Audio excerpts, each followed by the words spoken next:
Shalom jemaat Tuhan, mari kita refleksi diri sejenak bersama Tuhan.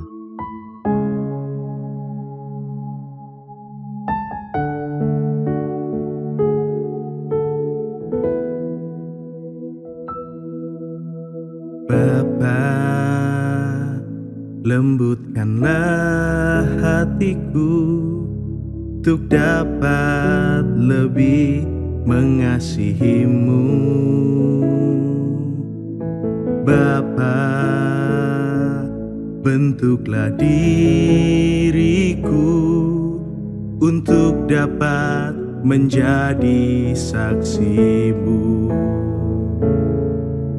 dan mengerti rencana-Mu di dalam hidupku. Jadikan aku semakin indah di hadapan-Mu. Terima kasih Yesusku, terima kasih Yesusku.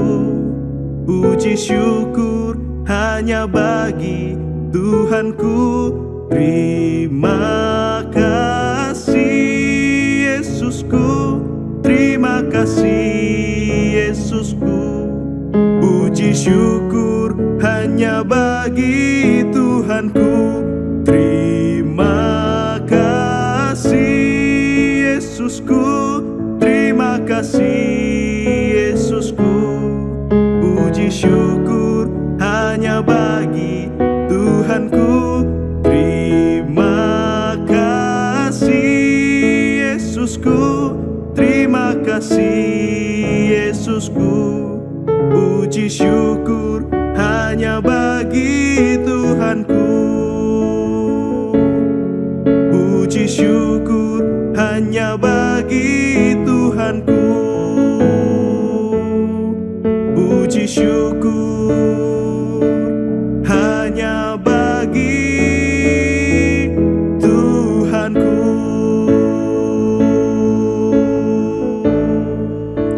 Firman Tuhan pada malam hari ini terambil dari Amsal 27 ayat 5 dan 6. Lebih baik teguran yang nyata-nyata daripada kasih yang tersembunyi. Seorang kawan memukul dengan maksud baik, tapi seorang lawan mencium secara berlimpah-limpah. Saudara sekalian, kita semua suka dipuji. Rasanya menyenangkan saat hasil kerja kita diakui, penampilan kita dihargai, dan sikap kita dianggap dewasa. Pujian memberi rasa bangga dan membuat hati berbunga. Namun di balik kesukaan kita terhadap pujian, seringkali tersembunyi ketidaksukaan terhadap teguran. Teguran terasa seperti serangan. Kita merasa direndahkan, bahkan mungkin dihina. Tak jarang kita menjadikan orang yang menegur sebagai lawan dan orang yang memuji sebagai kawan. Padahal teguran adalah hal yang baik. Teguran adalah bentuk kasih yang mengajak kita untuk memperbaiki diri. Ia mengingatkan bahwa masih ada ruang untuk bertumbuh. Dalam teguran sesungguhnya ada berkat Tuhan. Berkat berupa kesadaran dan kesempatan untuk berubah. Memang pujian itu membesarkan hati, tapi hanya mencari pujian dan menolak teguran berarti kita menolak sebagian dari kebaikan Tuhan. Kita kehilangan kesempatan untuk bertumbuh menjadi pribadi yang lebih baik. Malam ini, jika ada teguran yang masih terasa menyesakkan hati, cobalah berdamai. Lihatlah orang yang menegur bukan sebagai musuh, melainkan sebagai sahabat yang peduli. Tak ada manusia yang sempurna. Karena itu kita membutuhkan sesama untuk menunjukkan sisi lemah kita yang mungkin tidak kita sadari. Terlena dalam pujian bisa membuat kita buta terhadap kekurangan sendiri. Mari malam ini kita beristirahat dengan hati yang tenang. Menerima teguran bukan sebagai musuh, tetapi sebagai kawan yang membantu kita melangkah lebih bijak esok hari. Bapa yang penuh kasih, ampunilah kami yang seringkali terlena oleh pujian. Kami terlalu mudah mengejarnya dan bahkan menjadikannya sebagai berhala dalam hidup kami. Lebih kami utamakan daripada kebenaran-Mu. Namun melalui firman-Mu, Engkau mengingatkan kami bahwa teguran adalah anugerah, berkat yang membentuk kami menjadi pribadi yang lebih berkenan di hadapan-Mu. Seringkali kami menolak teguran, bahkan memusuhi orang-orang yang menegur kami. Padahal mereka adalah alat yang Engkau pakai untuk menolong kami kembali ke jalan-Mu. Bahkan firman-Mu sendiri sering kami abaikan saat menegur kesalahan kami, dan dalam hati kami menyalahkan Engkau. Kini kami mau berubah, Tuhan.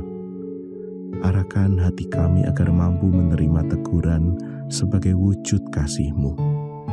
Ajari kami untuk berdamai, tidak hidup dalam kepahitan, dan membuka hati untuk dibentuk oleh-Mu.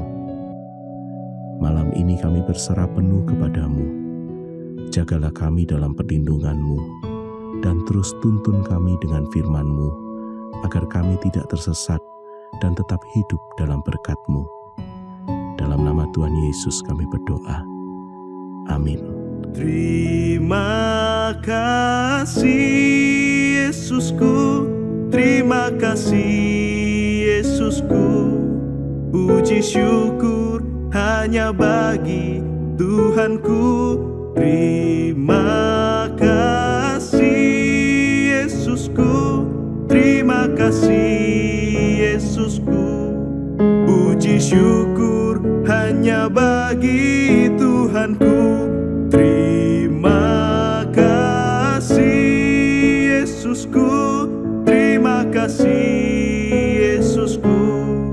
Puji syukur hanya bagi Tuhanku. Terima kasih Yesusku, terima kasih Yesusku. Puji syukur hanya bagi Tuhanku. Puji syukur hanya bagi Tuhanku. Puji syukur hanya bagi Tuhanku. Selamat malam, selamat beristirahat. Tuhan Yesus memberkati.